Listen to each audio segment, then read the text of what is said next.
예, 안녕하세요. 예, 우리 이번 학기에 공부하는 그 무역회계 실무 세 번째 수업을, 3주차 수업을 시작하겠습니다. 그 지난주에서는 기본적으로 그 첫째 주에서는 우리가 그냥 관리회계가 뭔지, 관리회계의 성격과 역할 이렇게 배웠고, 두 번째 주에는 균형성과표, 좀 굉장히 중요한 계량적인 성과 외에도 비계량과 관련된 고객 관점이라든지 내비 프로세스 관점이라든지 학습 성장 관점에서 그거를 균형 있게 보아야지만 전체적인 재무 관점의 어떤 계량적인 성과를 정확하게 도출할 수 있다. 그래서 목적, 성과지표, 목표치, 실행안 이런 개념들과 더불어 공부를 했습니다. 되게 중요한 개념들이니까요. 여러분들 잘 이렇게 공부를 했으리라 생각하고요. 지금까지도 만약에 혹시 제대로 안 한 학생이 있으면은 이 캠퍼스에서 다시 반복해서 수강을 하고 좀 그랬으면 좋겠습니다. 오늘은 제3장 원가의 이해, 코스트라는 거에 대해서 배울게요. 코스트. 우리 이제 프롤로그 사례 비슷하게 처음에 좀 얘기가 나오는데, 이런 얘기죠. 요즘 하여튼 원가를 공개하라. 소비자 힘이 점점 더 커지고 기업들이 과도한 이윤을 추구한다. 그래서 원가를 공개하라. 그래서 통신 요금을 공개하라 그러고 아파트 신축 요금을 공개하라고 그러는데 그게 이제 맞냐 이거죠. 맞냐 이거. 네, 그게 이제 찬반이 있어요. 기업의 그거 일종의 영업 비밀인데 여러분들이 길거리 지나가는데 이런 거랑 똑같은 거죠. 떡볶이집이 있는데 떡볶이를 1인분에 3,000원에 파는데 이게 원가가 과연 얼마나 될까? 이런 생각 해볼 수 있죠. 정확한 원가를 공개해 보세요. 내가 3,000원에 파는 걸 더 주겠다, 덜 주겠다, 그걸 떠나서 이거 하는데 얼마나 들까요? 이런 얘기를 우리 한번 해볼 수 있어요. 근데 이제 사실은 쉬운 얘기가 아니죠. 왜냐하면은 우리 자체도 되게 완벽하지가 않기 때문에 정확하게 그 원가가 얼마가 들어가는지를 알 수 없어요. 특히 이제 자영업자 같은 경우는 자신의 인건비를 어떻게 책정을 할 거예요. 자신의 인건비를.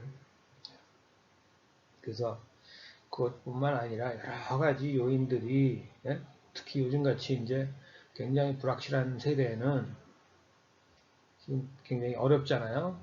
바이러스로 인해서. 그러면은 지금이 이제 어려우면은 이렇게 어려울 때를 대비한 것도 사실은 기존의 원가에 포함이 돼야 되죠. 그래야 우리 인간이라는 사람들은 다 먹고 살고 생활하고 하는 거니까. 근데 이제 그런 것까지 고려하기가 참 어렵잖아요. 그래서 그냥 그렇게 쉽게 우리 이걸 생각했으면 좋겠어요. 그냥 얘기하는 것처럼 모든 것들이 참 쉽고 정답이 딱 있는 게 아니라 완벽한 원가를 계산할 수 없다는 거죠. 그냥 사용 목적에 따라서 상황에 따라서 그냥 근사치를 계산하려고 노력할 뿐이다. 이렇게 생각할 수 있는 거죠. 그게 이제 프롤로그에 나와 있고 이제 원가부터 우리 공부하도록 합시다. 원가는 어떤 목적을 달성하기 위해서 소비 또는 포기하는 자원을 화폐 가치로 측정한 거. 좀 어려운데 하여튼 이 뭔가를 목적을 달성하기 위해서 들어가는 자원을 화폐 가치로 나타난 건데 우리가 쉽게 생각할까요?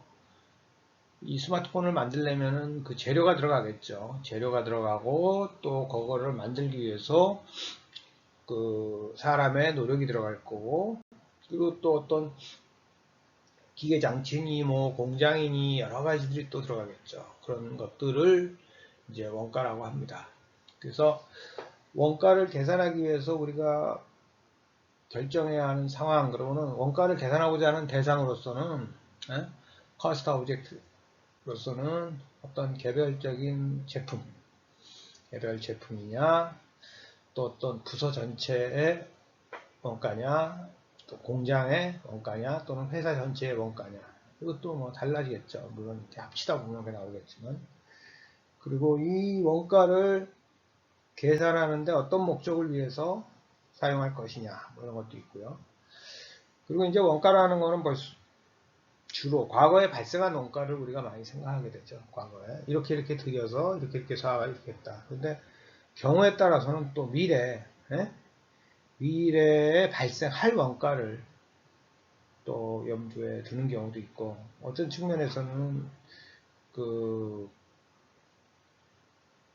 회계에서 얘기하는 원가 개념은 과거에 발생한 원가가 얼마이기 때문에 이렇게 해서 얼마다라고 얘기하지만, 실제로 경제학이나 이런 데서는 미래지향적인 원가 개념이 훨씬 더 중요한 점이 있죠. 근데 하여튼 여기서는 이제 회계학적인 그런 과거에 발생한 원가를 가지고 얘기를 한다.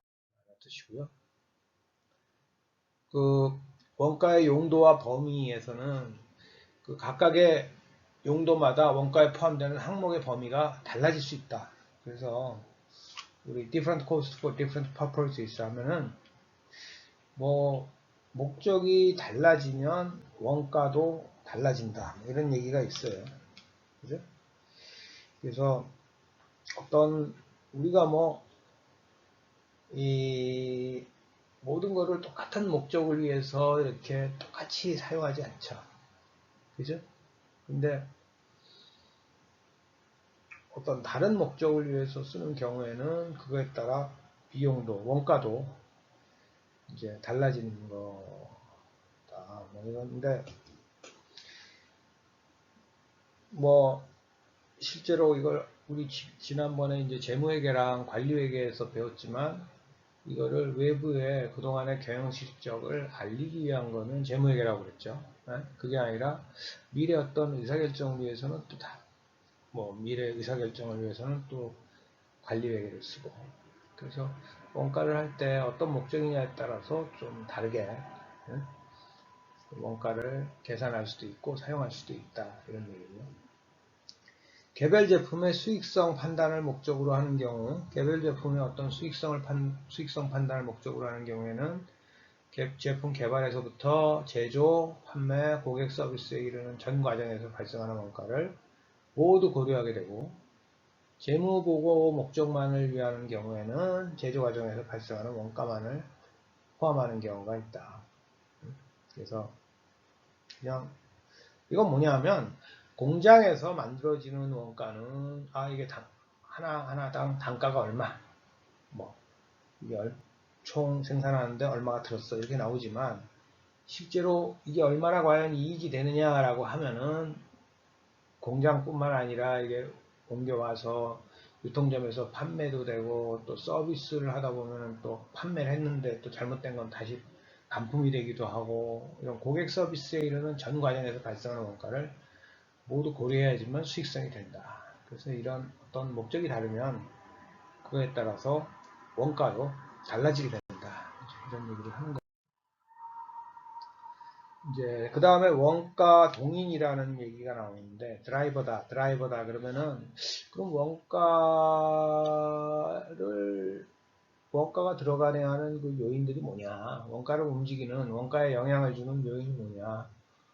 그거야 뭐 양에 따라 달라지죠. 아무래도 양이 많으면 규모의 경제로 인해서 그만큼 원가가 다운되고요.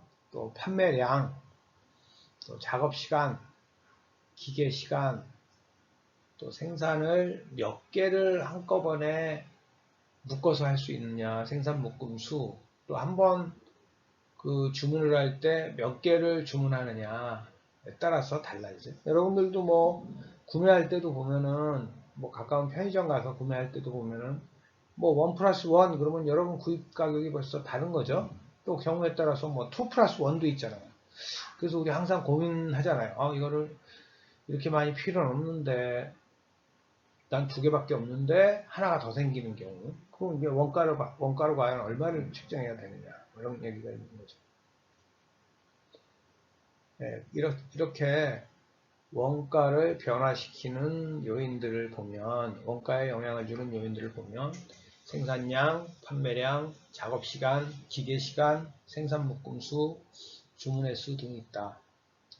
원가 행태는 뭐냐면은 원가가 어떤 활력동량의 변화에 따라서 달라지는데, 그게 과연 어떻게 되느냐. 뭐 생산량이 늘어나면은 그게 어떻게 달라지고요. 또 근로자의 작업 시간에 따라서 어떻게 달라지고 기계의 가동 시간에 따라서 어떻게 달라지고 뭐 그런 게 있죠. 그래서 우리 어쨌든 뭐 생산량을 많이 하면 그만큼 숙련도도 생기고 뭐 비용도 절약되고 뭐 그런 요인들이 있죠. 생기겠죠. 그래서 이제 원가가 다운되기도 하고 뭐 그런 거를 우리 얘기합니다. 그리고 그냥 알아두시면 되고요. 또 원가 함수는 결국은 우리가 원가에 영향을 미치는 활동 A의 활동량이다. 이렇게 해서 F 그러면 보통 function, cost is function of QA 이렇게 얘기를 하죠. 그래서 우리가 원가를 이제 하려고 할 때 이렇게 얘기하는데 실제로는 그냥 그 원가 함수 F의 형태는 1차 선형함수를 많이 써요. 1차 선형함수라는 게 여러분들 그 수학 시간에 고등학교 수학 시간에 보면 1차 방정식 1차 함수 y는 ax 플러스 b와 같은 거를 우리가 1차 선형함수라고 그러거든요. 그런 형태를 그냥 많이 씁니다. y는 ax 플러스 b. 그래서 이 그래프상으로 보면은 y절편이 b고 기울기가 a만큼 이루어지는 그런 형태를 보이는 1차 선형함수를 많이 씁니다. 그럼 우리 여기 보기가 나왔는데 example 3-1인데 각자 이제 한번 읽어보세요.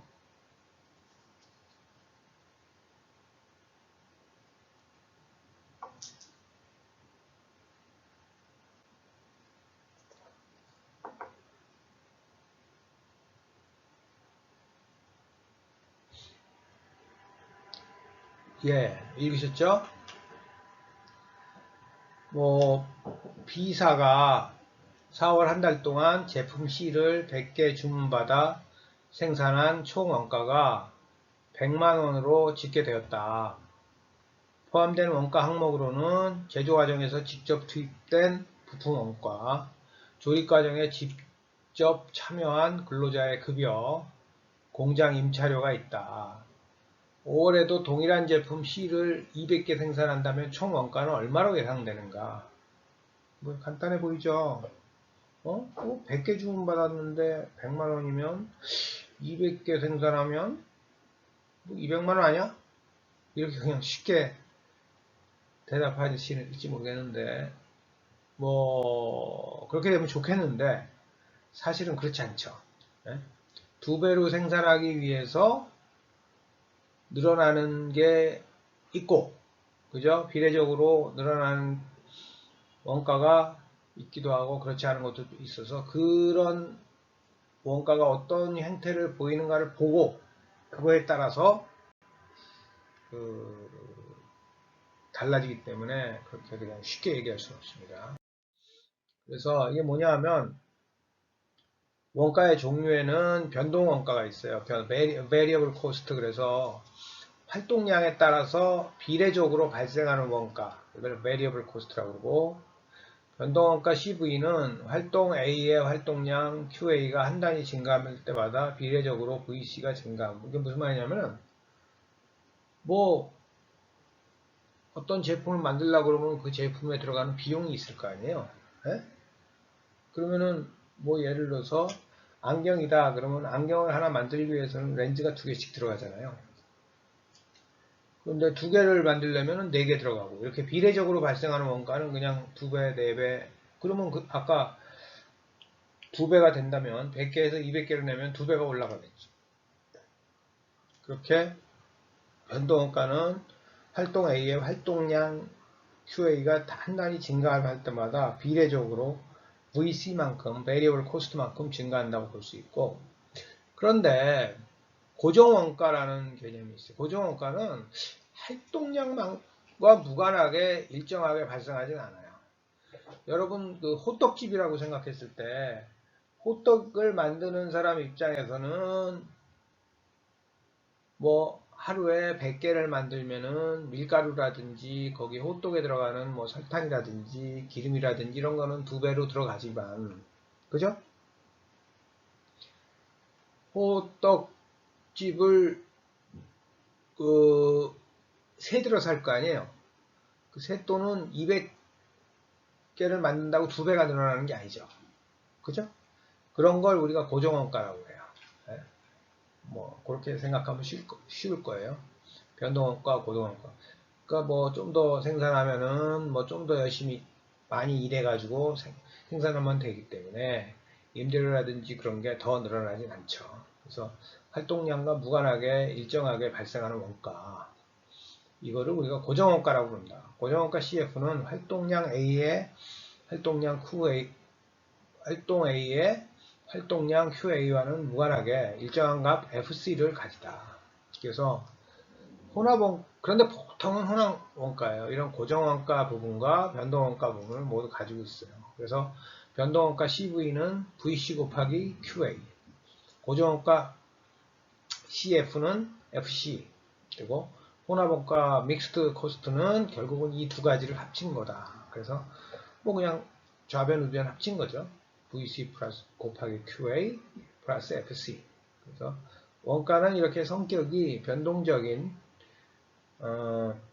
단위가 증감할 때마다 비례적으로 증가하는 변동원가가 있고 그거랑 상관없이 일정하게 들어가는 발생하는 원가가 고정원가가 있고 근데 대부분 이 둘을 혼합해서 아까 어떻게 됐어요? 급여는 50만원을 그대로 두고 2배가 되니까 650만원이 돼서 32,500원 앞에 단위당 원가 때보다 2,500원씩 줄어들죠. 그러면은 6,750만원에서 337만 5천원으로 단위당 원가가 34만 5천원에서 33만 7,500원으로 줄어들죠. 그래서 우리가 200대가 되면은 그냥 2배로 늘어나는 게 아니라 이렇게 변화가 있는 걸 알 수 있어요. 그래서 여기서 이 고정원가는 조업도와 무관하게 총원가가 일정하며 단위당 원가는 조업도가 증가할수록 감소한다. 변동원가는 조업도가 증가할수록 비례적으로 증가하지만 단위당 원가는 일정하다. 여기서 같은 재료원가 같은 경우 그런 거죠. 결국 혼합원가는 앞에서도 설명했는데 이 2가지 성격을 다 가지고 있어서 총 원가가 증가하기는 증가하지만 단위당 원가는 감소한다. 왜? 이제 고정비에 고정 원가에 분산 효과가 있어서 그 감소하게 되는 거죠. 그래서 뭐 여기서 보면 이 3가지 그래프 형태가 나오는데 고정원가라는 거는 수량과 관계해서 일정하죠. 근데 이거를 이제 첫 번째 그 밑에 있는 그 그림을 보면은 생산량이 많아질수록 그만큼 임차료 같은 거는 확 분산이 되니까 줄어드는 거예요. 근데 뭐 부품 같은 거는 비례적으로 늘어나죠. 늘어나니까 이거는 일정하죠. 앞에서 보면. 그런데 그 급여 같은 경우는 기본급에다가 생산량에 따라 성과에 따라서 수당이 올라가니까 이거는 그만큼 올라가서 단위당 변동원가가 있고 단위당 고정원가가 있어서 이렇게 올라가서 줄어들죠. 이런 고정원가적인 성격, 변동원가적인 성격, 급여는 혼합원가적인 성격을 띠고 있다. 이렇게 하죠. 이제 그 다음에 이제 기회원가, 기회비용이라는 말이 나오는데, 기회원가는 굉장히 좀 어떤 특정 대안을 선택을 했을 때, 특정 대안을 선택함으로써 다른 대안이 가져다주는 이익을 포기해야 하는 경우, 포기하는 이익 중 최대 이익, 이거를 기회원가라고 해요.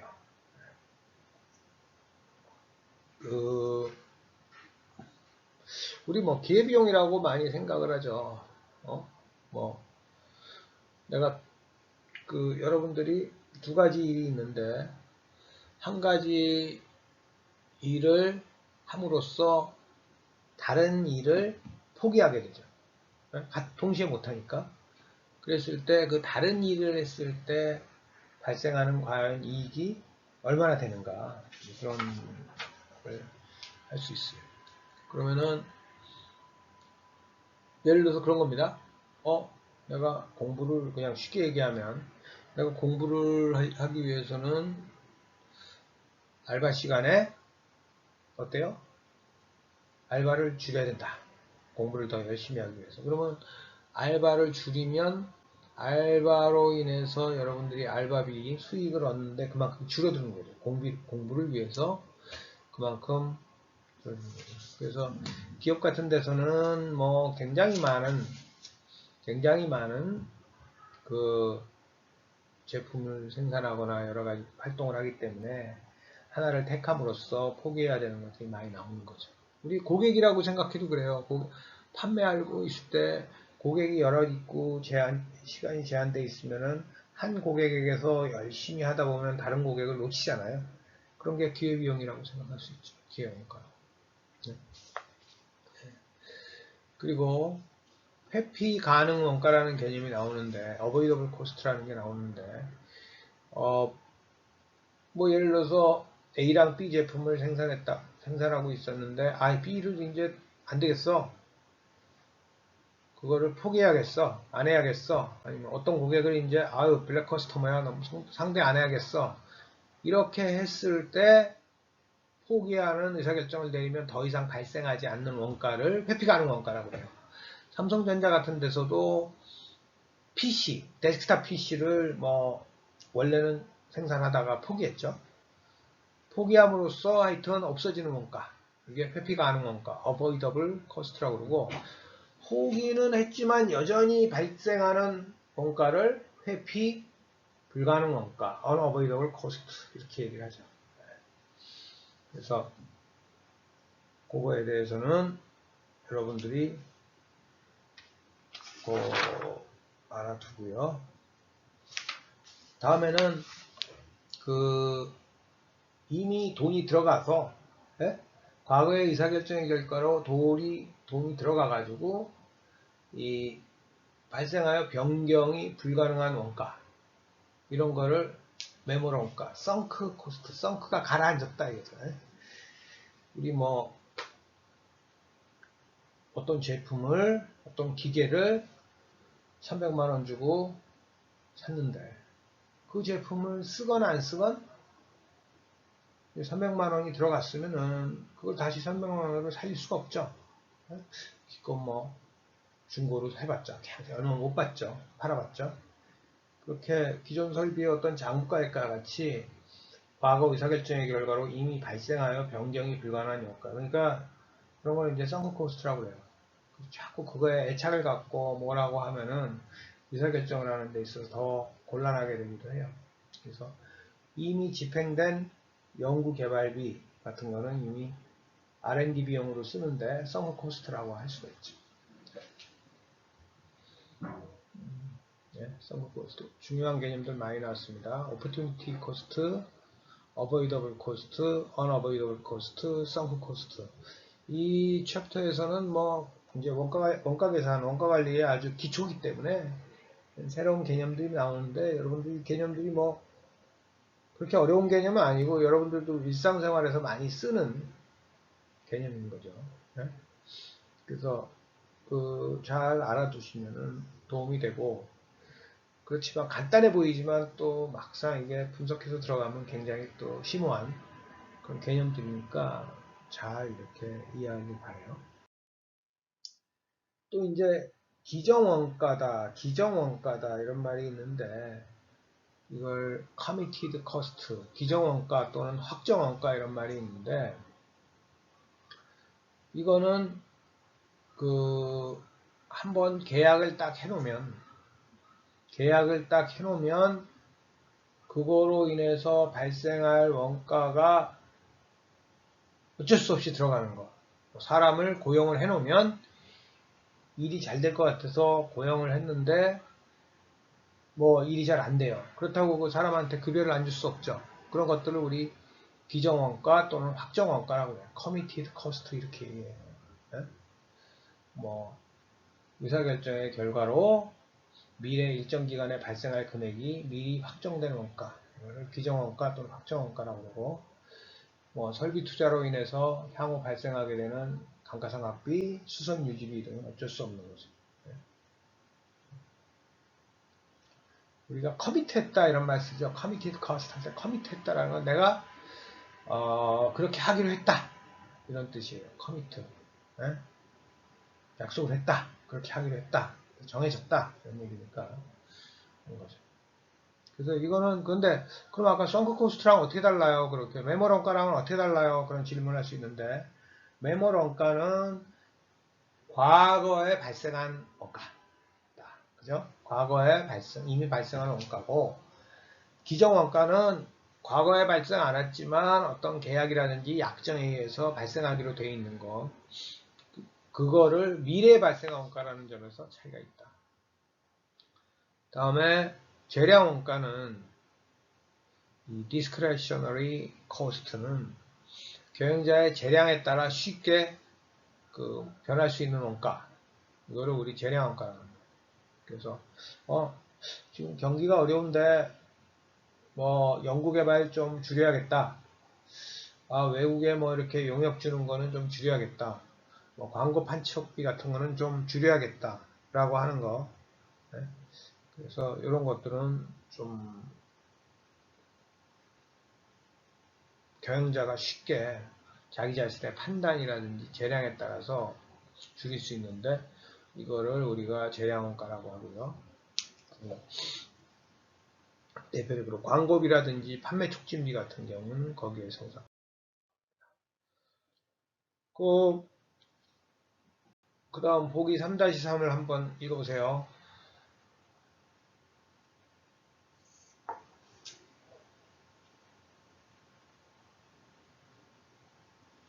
여기 보면 어떤 A사 사장이 다음 두 가지를 결정해야 한다면 어떤 결정에 더 신중을 기할 것인가. 이번 달에 집행할 TV 광고 금액과 시간을 책정한다.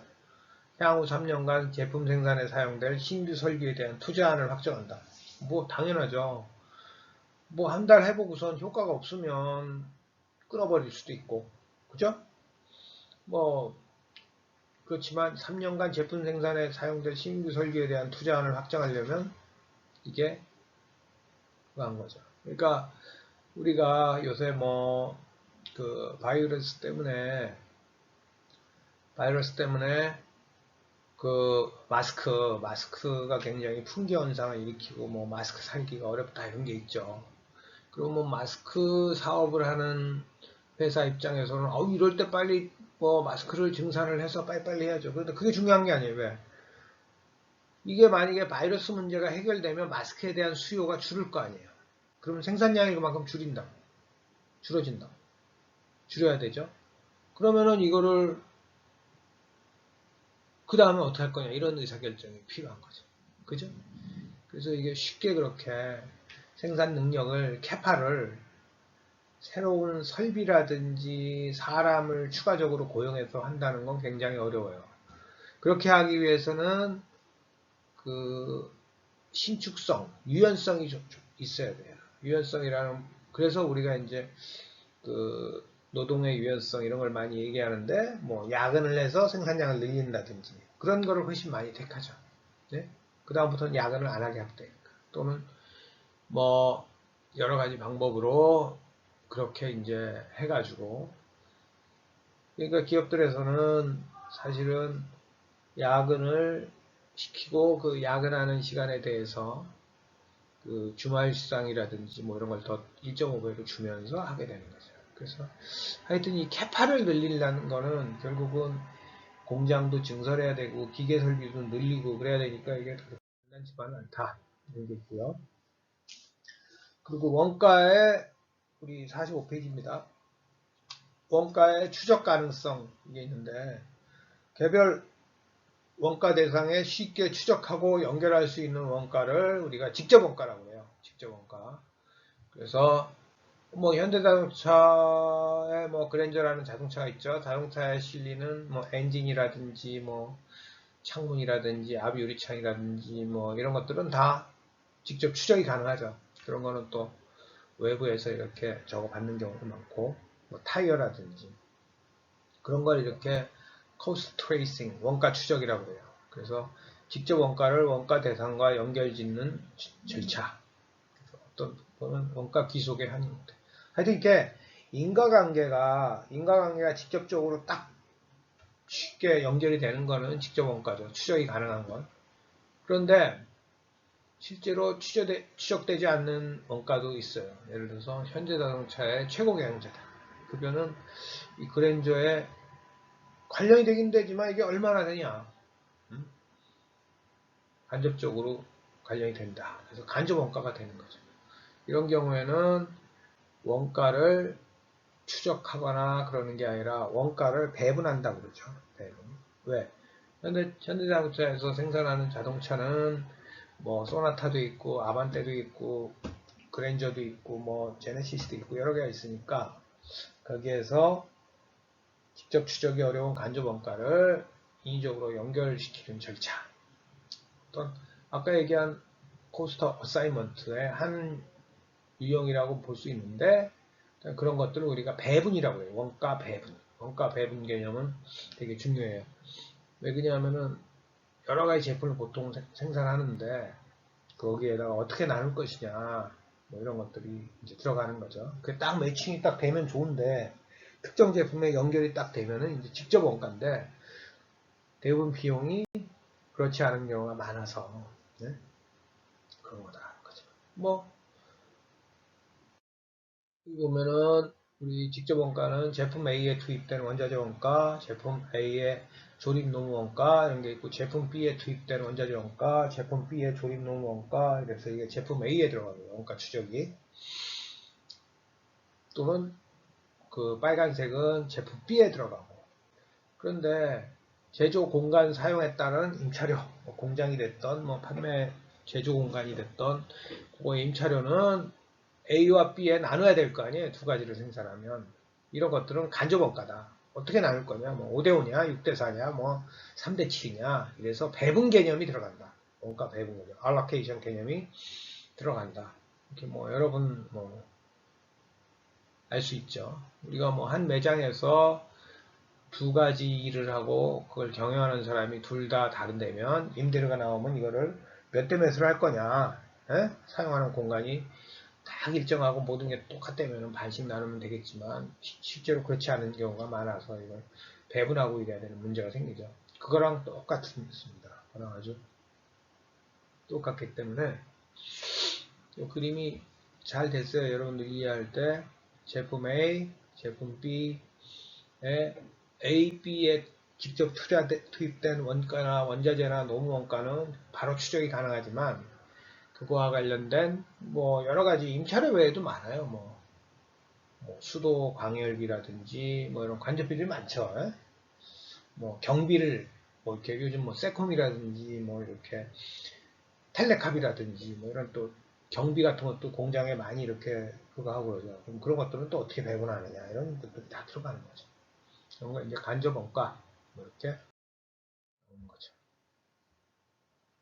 그래서 직접 및 간접원가의 구분은 사실 절대적인 것이 아니라 원가 계산 대상이 어떻게 정의되는가에 따라 달라진다. 이게 무슨 얘기냐면은 뭐 삼성전자나 LG전자 같은 데 보면은 TV 사업 부문장의 급여다. 그러니까 전체 삼성전자의 CEO가 아니라 TV 사업부가 있을 거 아니에요. 그죠? TV 사업부의 부문장의 급여다. 그러면은 개별 TV 모델이 원가 대상이라 그러면은 이 TV 사업 본부장은 여러 모델을 다 관할하는 사람이니까 간접 원가가 돼요. 그렇지만 TV 사업부 전체가 원가 대상인 경우에는 이건 직접 원가죠.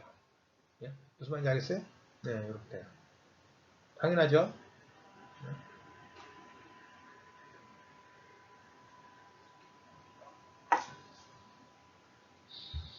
그러니까 특정 TV 모델과 할 때는 TV 전체를 아우르는 그 사업 부문장은 간접 원가지만 TV 사업부 전체가 원가 대상인 경우에는 직접 원가가 된다. 그래서 직접 원가와 간접 원가의 구분 역시 이 cost benefit analysis 결과로 달라질 수 있다. 이게 무슨 말이냐면은 이 관리회계 우리 여기 이번 학기에 배우는 무역회계 실무에서 배우는 가장 중요한 또 이렇게 모든 데서 항상 우리는 어떤 일을 하는데 들어가는 코스트, 원가를 생각하고 또 일에서 나오는 베니핏, 비용을 생각합니다. 원가와 비용을. 그래서 그거에 따라서 이게 최소한 플러스가 돼야, 그렇죠? 나오는 해익이 원가보다 커야지만 그런 의사결정을 통해서 사업을 계속하죠. 제조활동을 하고. 그런 어떤 원가 효익 분석을 하는데 결국은 원가 효익 분석을 해서 더 유리한 대안에 대해서 우리가 하는 거죠. 네? 그래서 막 직접 원가가 많으면 실제로 간접비가 많아서 간접비에 따라서 원가가 왔다 갔다 하는 좀 인과관계가 덜 그거 되는 걸 줄일 수 있지만 추적해야 되는 비용이 많죠. 그러면 그렇게 되면 또 그거에 따른 또 코스트라든지 뭐가 많이 나오고. 그래서 원가 추적 기술의 발달에 따라 보다 많은 원가가 직접 원가로 추정된다. 이게 무슨 얘기냐면은 실제로 그러면 너무 정확하게 한다고 우리가 일을 정확하게 한다고 뭐 하나하나 꼬치꼬치 다 따지고 이래가지고 이거 직접이야 간접이야 이거 A에 들어가 B에 들어가 이렇게 하면은 정확해서 좋긴 좋지만 그러려면 그렇게 하는 데 따른 비용이 더 들어간다는 거예요. 그래서 어느 정도 그거를 항상 절충하는 게 경영학에서는 그거를 절충하고 그거를 조화롭게 합리적으로 처리하는 게 그게 좀 왜? 그렇게까지 해봤자 뭐 그거 원가 나오는데 뭐 그렇게 하거나 안 그렇게 하거나 큰 차이 없는데 그 소수점 몇 개 단위까지 그렇게 할 필요가 있냐 뭐 이런 얘기죠. 어떻게 보면. 예?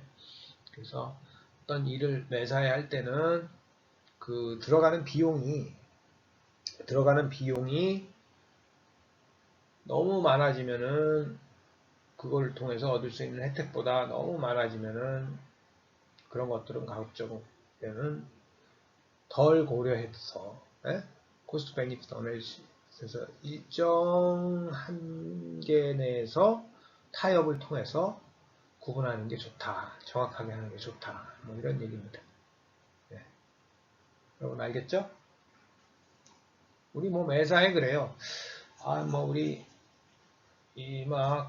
그 여행을 뭐 친구끼리 같이 간다고 해봐요. 가는데 뭐 비용을 정확하게 배분해서 나눈다고 뭐 이거저거 할 때마다 여러분들 극단적인 예지만 어떤 친구는 밥을 해 먹었는데 밥을 뭐 더 먹었어. 밥을 두 그릇 먹고 뭐 먹을 걸 더 먹었어. 그러면 그 사람은 돈을 더 내야 돼. 뭐 말하자면 이런 개념이죠. 근데 그렇게 하면은 그게 따지기도 어렵고 따지는 과정에 있어서 또 여러 가지 문제가 생기고 불편한 점도 있고 그런 것보다 그냥 기본적으로 비슷하게 들어가는 거에 대해서는 그냥 똑같이 나누는 게 좋다. 그래서 너무 그렇게 그 엄밀하게 하는 게 좋긴 좋은 거지만 실제에 있어서는 코스트 베니핏 분석을 통해서 어느 정도 적정 수준에서의 솔루션을 우리가 찾는 게 좋다. 이런 개념입니다. 다음 보시면 재고 가능 원가랑 기관 원가를 배웠고 그거에 따라서 보면 A전자회사는 직원에게 급여하는데 제품 하나하나에 말하자면 인과관계가 명확하게 들어가고 1대1 대응이 하고 추적 가능한 생산직 근로자 급여는 재고 가능 원가로 자산으로 처리하고, 그게 아니라 영업 및 관리직 근로자에 들어가는 원가는 기간 원가로 처리해야 되고, 비제조 원가다.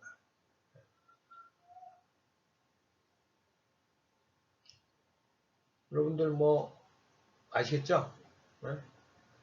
이게 그냥 간단해 보이는데 여러분들 그냥 고개를 끄덕끄덕 하시고 넘어가게 되는데, 실제로는 중요한 개념들이 요 챕터 3에 많이 나와요. 그러니까 반드시 이해를 하고 또 뒤에 연습 문제를 반드시 풀어놓고, 그래서 다음에 제가 오프라인 수업에서 뭐 제출해 주세요 그러면은 그때 이제 제출해 주도록 그렇게 해야 됩니다. 이거는 뭐 제가 숙제를 낼 때는 뭐 여러분들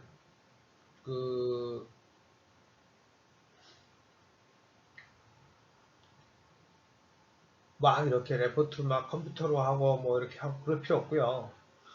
또 표지 같은 것도 절대 만들지 마세요. 그냥 뭐 제가 아마 숙제를 내면은, 이번 학기에 숙제를 내면은 뭐 연습 문제 같은 거 풀어오라고 숙제를 낼 텐데, 그러면은 그냥 A4 용지 같은 거에다가 오른쪽 위에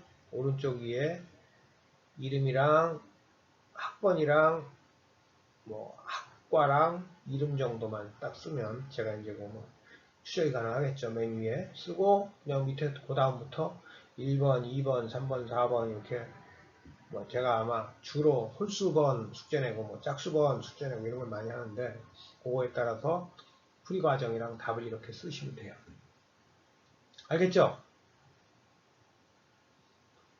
예, 제가 다시 한번 말씀드리면 이제 중간중간에 몇 번 말씀드릴게요. 숙제를 내면 막 이렇게 레포트가 중요한 게 아니 그러니까 레포트에 막 이렇게 잘 만들어가지고 표지도 만들고 여러분 파워포인트 만드시 컴퓨터에 하고 그럴 필요 전혀 없고, 그냥 주로 연필 이용해서 쓰되 표지 만들 필요 없이 맨 위에다가 학번이랑 학과랑 이름 정도 쓰고 바로 그냥 1번 문제풀이 쓰고 답 쓰고 뭐 2번 또는 3번 뭐 이런 식으로 써서 쭉 그냥 내면 된다 이거죠. 그러니까 A4 용지로 바로 표지 만들 필요 없이. 예? 그러면은 뭐 보통 연습 문제가 많이 있어도 두 페이지, 한 페이지나 두 페이지면 되고요. 예. 그리고 뭐 앞뒷면으로 쓰고 싶은 학생은 쓰고만 하고. 하여튼 근데 제일 중요한 거는 본인 이름이랑 학번, 예? 그런 거 학과라든지 본인을 식별할 수 있는 게 반드시 들어가야 되는 게, 그게 이제 중요하다 이렇게 볼 수 있어요. 다들 이해하셨죠? 네, 제가 3장부터 숙제를 낼 거고 있다. 숙제를 내면은 그거에 대해서는 나중에 우리가 이제 상황이 어떻게 전개될지 모르겠는데, 그거에 따라서 여러분들이 이제 학교 올 때 제출할 수 있도록 제가 그렇게 하겠습니다. 근데 이게 여러분 개념들이 뭐 그냥 강의를 듣거나 책을 읽으면은 아니 뭐 그냥 당연하네, 우리가 일상생활에서 그렇게 생각하는 거네 라고 하지만, 실제로 문제를 풀고 그러면은 상당히 미묘한 것들 차이도 있고 해서 그거를 볼 때는 좀 달라지기 때문에 항상 여러분들이 그거를 염두에 두고 정을 해야 됩니다. 네. 예.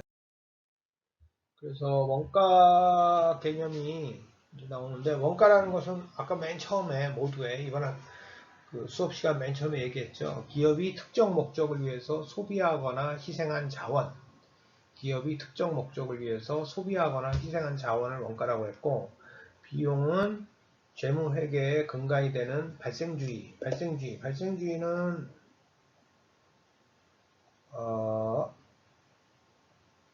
이제 재무회계에서 지난 학기에는 배우고 한 거예요. 발생주의의 틀에서 수익이나 기간에 대응되어 소멸되는 원가 얘기합니다. 제가 발생주의부터 설명을 드릴게요. 발생주의는 실제로 내가 물건을 팔았다.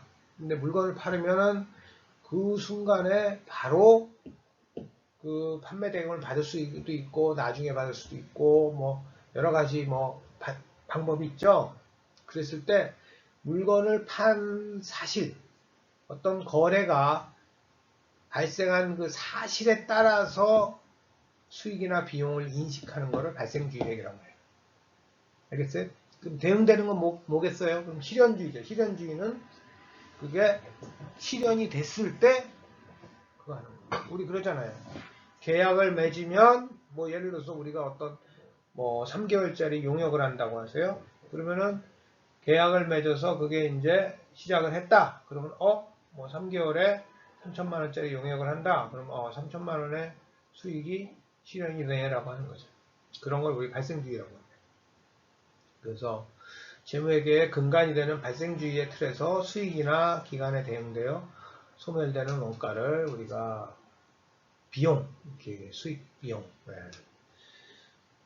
그런 것들을 이제 비용이라고 하고, 그러니까 그 기간에 지출을 했으니까 이거를 지출한 원가니까 이걸 그 기간의 비용으로 떨어버린다 이렇게 생각하면 되죠. 뭐 매출 원가라든지 판매가 됐잖아요. 매출 원가라는 건 매출 또는 판매비와 일관관리비 이런 거는 그 기간의 비용으로 되는 거죠. 근데 아까 얘기했듯이 제품은 제조를 하긴 했는데 아직 판매가 안 되고 있다. 이거는 비용이 아니라 자산이다. 자산적인 특징을 가지고 있다. 그래서 희생한 자원은 원가다. 그래서 차이를 여러분들이 인식할 수 있겠죠. 네. 뭐 제조기업의 원가 흐름, 여기 뭐 기아자동차, 미국 조지아 공장 뭐 얘기가 나오는데 이건 뭐 유튜브 얘기인데 이건 나중에 이제 뭐 여러분들이 스스로 유튜브를 보세요.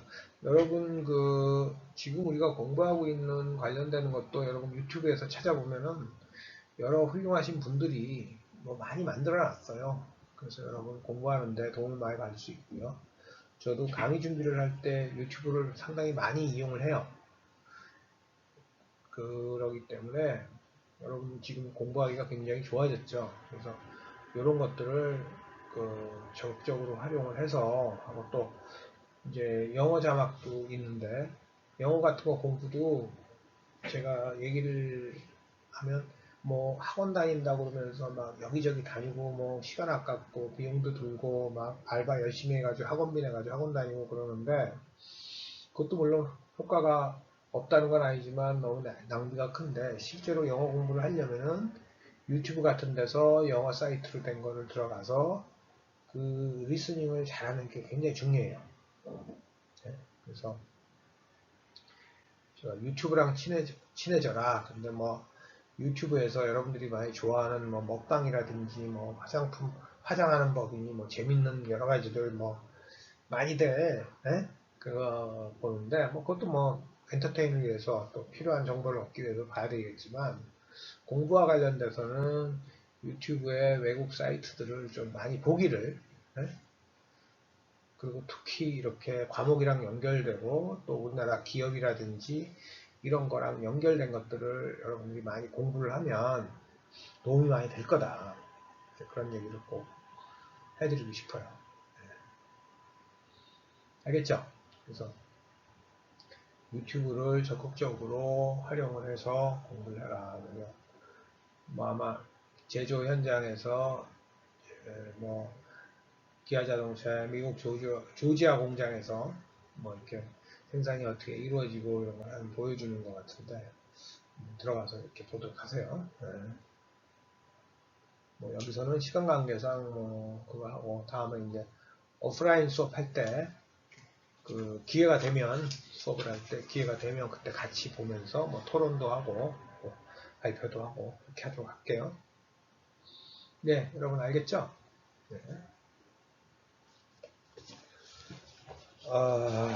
그러면은 그 다음에 이제 원가의 흐름. 그래서 뭐 크게 이제 제조기업의 원가 흐름이랑 뭐 서비스업 원가 흐름 뭐 이렇게 나오는데요.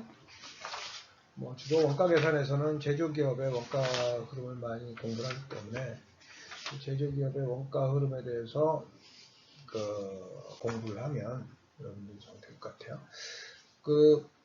뭐 제조기업은 아까 얘기했듯이 원재료를 구입하면 그 취득원가는 일단 원재료라는 재고자산에 기록이 되죠. 그래서 그게 만들어서 제품의 일부가 돼서 만들어져 가지고 그게 판매가 됐을 때, 매출이 됐을 때 이제 드디어 자산에서 비용으로 넘어간다고 제가 그랬고요. 그래서 원재료가 제조 과정에 실제로 투입되면 재료 원가가 발생하는데 이 금액은 제조 원가인 동시에 재고 가능 원가로서 제공품이라는 재고 자산의 기록입니다. 제공품은 work in process라고 해서 아직 프로세스, 과정상에 있다. 뭐 이렇게 얘기할 수 있어요. 아직 과정상에 있는 work in process. 새로 용어니까 잘 알아두세요. 투입된 재료 원가가 발생하고 이 금액은 제조 원가인 동시에 재고 가능 원가로서 제공품이라는 재고 자산에 기록됩니다. 아까 재고 가능 원가를 얘기했으니까 다 알 거예요. 그런데 새로운 개념인 제공품, 영어로 work in process라는 게 나왔고, 노무 원가 발생은 뭐죠? 제품을 만드는데 인건비가 들어갔단 말이에요. 예? 생산 근로자의 노동력을 투입하면 해당되는 급여액은 노무 원가로서 마찬가지로 그 제공품에 기록이 된다. 그죠? 경비도 마찬가지겠죠? 재료원가, 노무원가를 제외한 그 밖의 제조원가는 경비로서 제공품에 기록이 됩니다. 그러니까 무슨 얘기냐면은 제품을 만드는데 거기에 들어가는 원재료라든지 인건비라든지 경비라든지 이런 것들이 사용이 되는데 그건 일단 들어가면은 뭐 재고자산에 기록이 되고 제공품이라는 재고자산에 다 기록이 된다. 그걸 우리가 제공품이라고 부른다. 이게 완제품이 돼서 쫙 나오기 있어서 제품으로 나오는 그 프로세스 하에 있는 거를 제공품이라는 용어를 쓴다. 이렇게 알아두시면 돼요. 그렇게 어려운 개념은 아니고요. 그러면은 우리 cost flow, 원가 흐름에 대해서 말씀을 드릴 텐데 원가가 최초 발생된 시점부터 최종적으로 손익계산서로 흘러가는 과정. 그러니까 처음에 원재료를 구매하는 시점부터 최종적으로 손익계산서로 흘러가는 과정. 그죠? 부품 같은 거, 제품 원료 같은 거를 구매하는 시점부터 손익계산서로 흘러가는 과정을 우리가 원가 흐름 또는 코스트 플로우라고 합니다. 그래서 발생 즉시 손익계산서의 비용으로 아까 뭐 광고비라든지 이런저런 비용으로 뭐 이렇게 광열비라든지 뭐 이런 것으로 기관원가와 일단 자산으로 인식되었다가 부품이나 이런 건 그렇다고 했죠. 재료비는 수익을 창출할 때 비용으로 기록되는 재고 가능 원가로 구분된다. 아까 다 얘기한 거예요. 그래서 그 재무회계와 관리회계의 목적이 서로 다르지만 별개의 회계 시스템을 운영하기보다는 재무회계를 중심으로 하나의 시스템을 유지하되 필요한 경우 관리회계 목적에 맞게 정보를 가공하여 사용하는 게 일반적이다. 그러니까 우리가 재무회계는 과거의 경영 성과를 나타내 주는 거라고 그랬고 관리회계는 의사결정을 하기 위해서 필요한 정보를 산출하는 거라고 했는데 실제로 이 두 개는 유기적으로 상당히 서로 밀접한 관계가 있다. 네? 하나의 시스템을 유지하고 있다. 그래서 회계 정보가 체계적으로 저장되어 있는 재무회계 시스템을 잘 이해하는 게 중요하다. 뭐 아무래도 가장 기초가 되고 외부에 알리고 경영 성과를 보여주는 거니까 그걸 토대로 해서 또 그거에 맞춰서 관리를 하는 게 의미가 있다. 이렇게 얘기를 하는 거죠. 그림에서 여러분들한테 다 설명을 해준 것 같아요. 그죠? 그 재무상태표, 재고자산, 거기에 원재료, 뭐 제공품, 제품, 요거에 대한 저기 존재하고, 재고자산이 있고, 완성된 제품에 대해서는 뭐 판매, 그죠? 판매되면 매출원가가 되고, 기타 원가는 판매비와 관리비가 돼가지고 이렇게 나오는 거죠. 이게 그냥 전형적인 제조기업의 원가 흐름을 나타낼 수 있고, 이거는 다시 한번 설명했는데, 영어로도 그냥 알아두세요. 영어로 원재료, raw material, 제조 과정 중에 있는 제공품, work in process,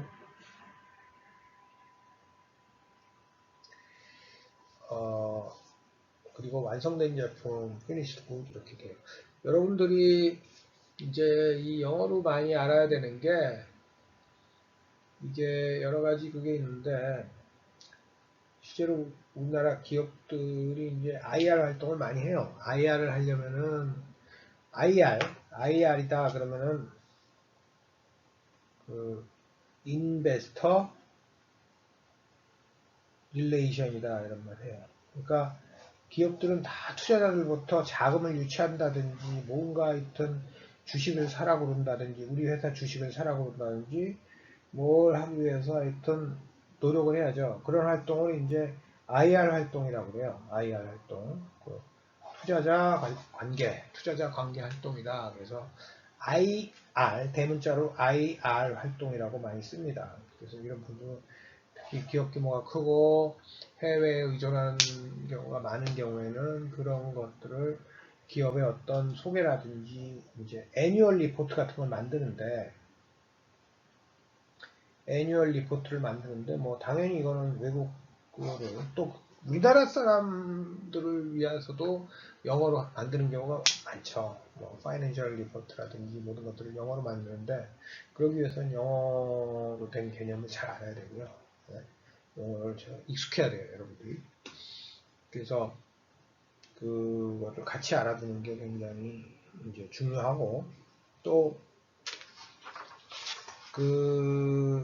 여러분들 이제 회계학을 관심이 있고 뭐 그래서 내가 한번 공인회계사 시험을 봐야겠다 이럴 수가 있어요. 공인회계사 시험을 봐야겠다 이렇게 생각해서 준비하는 경우가 있어서 공인회계사를 우리가 보통 CPA 이렇게 합니다. 그러니까 Certified 인증을 받았다는 거죠. 인증을 받았다는 거.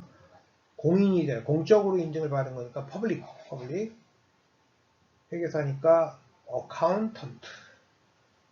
그래서 이 앞글자를 따서 CPA 이렇게 얘기해요. CPA. 근데 이제 이건 우리나라 같은 경우에는 이제 1차 시험, 뭐 2차 시험 이렇게 봐가지고 시험을 통과해서 자격 시험을 통과해서 이제 공인회계사로 활동을 하게 되죠.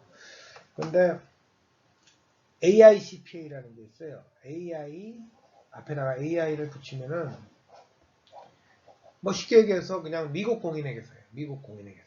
미국 공인회계사는 우리처럼 100% 시험으로만 돼 있지 않고 수업을 뭐 듣고 뭐 이런 거랑 연결되고 뭐 해서 잘 얘기하면은 대학에서 수업을 듣고 이런 것들이 다 인정이 되고 대학원 과정에서 인정이 되고 이러는데 그런 경우 가끔 그런 것도 이제 시험 보는 학생들이 있는데 그것도 뭐 공인회계사죠. 또 뭐 외국 그거인 경우에는 외국 기업이나 글로벌한 데서는 더 인정을 받기도 하는데 그거 할 때는 또 이렇게 영어로 이게 다 필요하죠. 여러분들.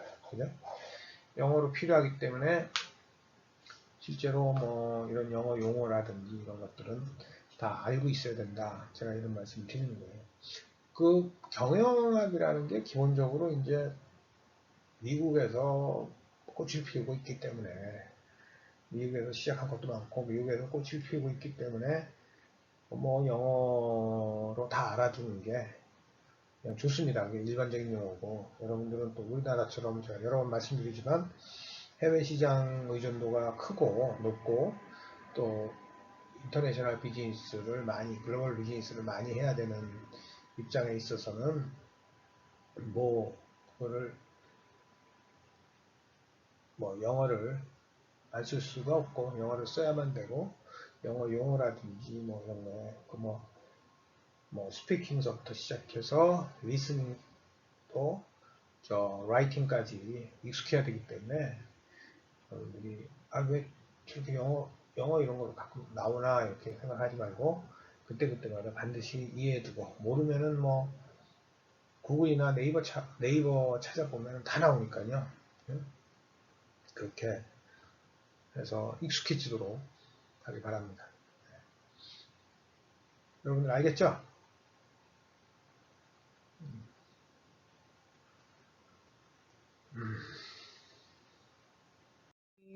여기 이 문제부터 제조기업의 원가 흐름 사례에서부터 여러 가지 해서 최종적으로 이와 같은 제조원가 명세서를 산출하는 거죠. 이게 이제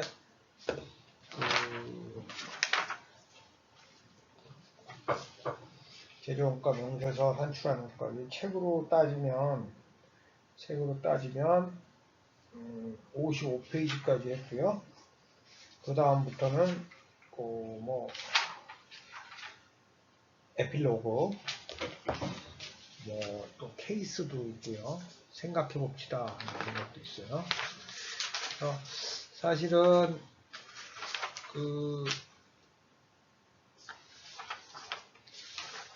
여러분들 여기까지도 뭐 새로운 개념들을 공부하느냐고 막 힘드셨을 텐데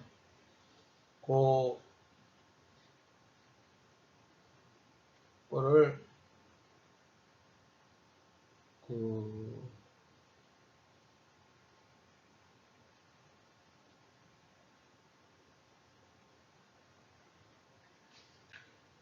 우리 어쨌든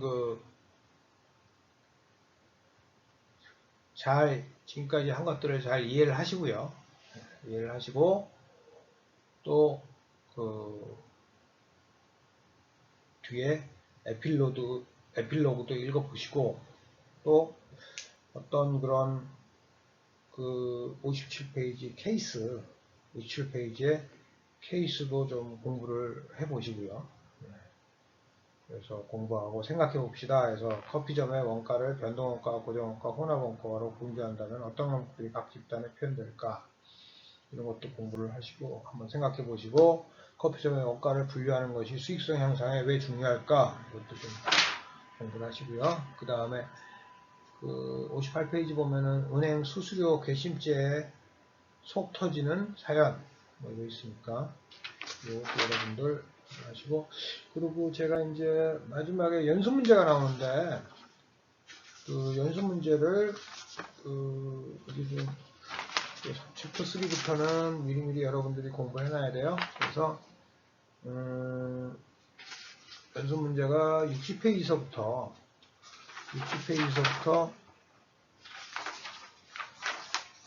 67페이지까지 나오는데 60페이지에서 67페이지까지 나오는데 요거를 67페이지까지 중에서 홀수번은 미리 다 풀어놓고 제가 아까 말씀드린 것처럼 뭐 이렇게 A4 용지에다가 그냥 오른쪽 위에다가 학번이랑 이름이랑 학과만 쓰고 좀 약간 큰 글자로 써서 보기 쉽게 식별할 수 있게 쉽게 해주고요. 뭐 1번서부터 이렇게 쭉 풀어나가는 그래가지고 나중에 제가 제출하라 그러면은 제출하도록 하는 그런 식으로 하겠습니다. 오늘 챕터 3를 여러분과 공부했는데요. 뭐 많이 어려우셨나요?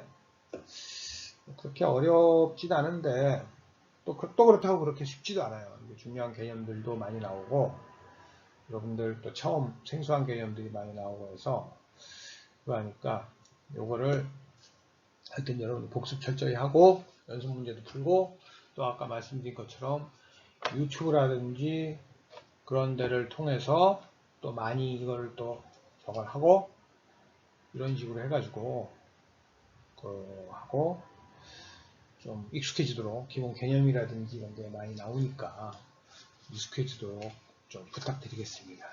그래서 뭐 일주일 동안 열심히 공부하시고요. 다음 주에 또 찾아보도록 하겠습니다. 그리고 항상 제가 말씀드린 것처럼 뭐 잘 이해가 안 되는 부분이 있다든지 어려운 부분이 있다든지 뭐 이러면은 그거에 대해서는 서슴지 말고 주저하지 마시고 저한테 뭐 메일이라든지 캠퍼스라든지 여러 가지 방법을 통해서 컨택을 해서 또 전화나 뭐 문자나 이렇게 해도 돼요. 바로바로 제가 설명을 드리도록 하겠습니다. 예, 알겠죠? 이것으로 일단 3장을 마치도록 하겠습니다. 예, 수고하셨습니다.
또 가고 있잖아요.